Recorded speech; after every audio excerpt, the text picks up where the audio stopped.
We are building a unified, self-hosted product analytics platform from scratch. By the end of this process, you will have a data pipeline capable of processing up to 100,000 events per month. This checklist shows our strict hardware baseline. To prevent your system from crashing under heavy load, you need Ubuntu 22.04 LTS, with exactly 4 vCPUs, 16 gigabytes of RAM, and Docker installed. Before we touch a terminal, you must configure a dedicated domain name. Your DNS-A and AAA records need to point directly to your server's public IP address, and they must be fully propagated. If your DNS is misaligned, the automated installation attempts an HTTP-01 certificate challenge and immediately fails.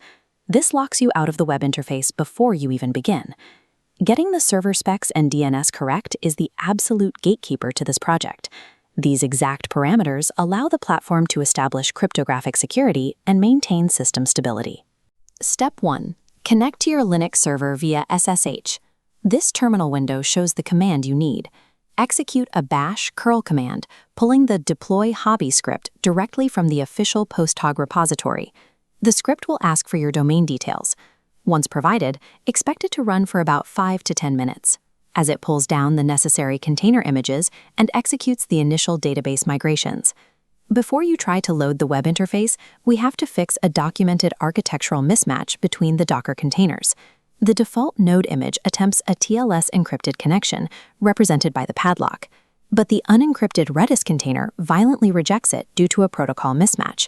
The node worker falls into a persistent timeout loop, repeatedly crashing and halting all event processing. To fix this, open your docker-compose.hobby.yml file and scroll down to the specific plugin service block. This code snippet shows the exact fix.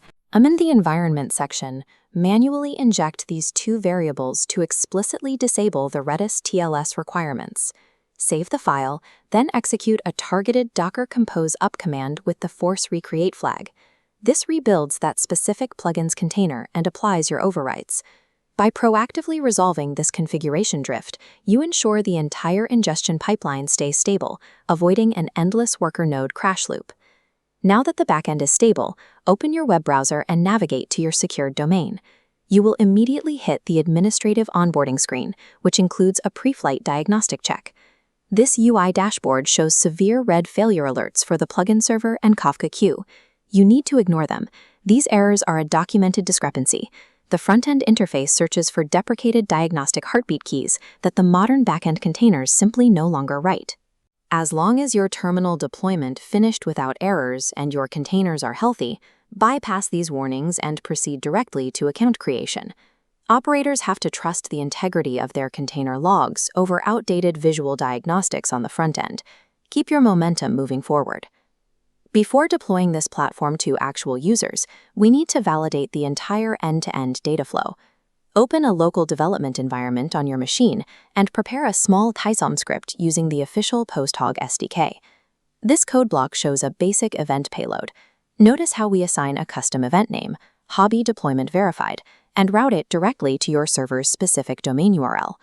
Run the script to dispatch that test payload straight to the ingestion endpoint. The event leaves your laptop, passes through the proxy gateway, and enters the stateless Node.js tier. The server formats and queues the payload into the Kafka message broker. Finally, the batch data is written permanently into the ClickHouse analytics storage. To verify that storage, switch back to the Posthog web interface and open the SQL Query tab. This interface shows a simple HogQL retrieval query. We write a basic select statement to search for the exact event name we dispatched earlier, and the system returns the data. Retrieving this single row definitively proves the entire multi-container architecture is fully synchronized, successfully passing data from stateless ingestion down to stateful storage. You now have a fully operational, self-driving data ecosystem. However, this specific single-node architecture has an operational ceiling. If you push it beyond 100,000 events per month, you will hit severe processing bottlenecks. To ensure you capture those events accurately, your immediate next step is configuring a neutral subdomain reverse proxy.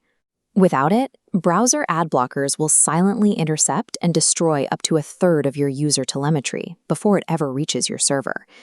You also need to implement strict egress network controls.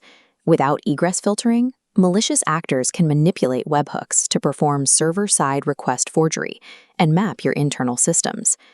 True ownership of a self-hosted platform requires deploying the software, actively defending its perimeter, and ensuring absolute data fidelity.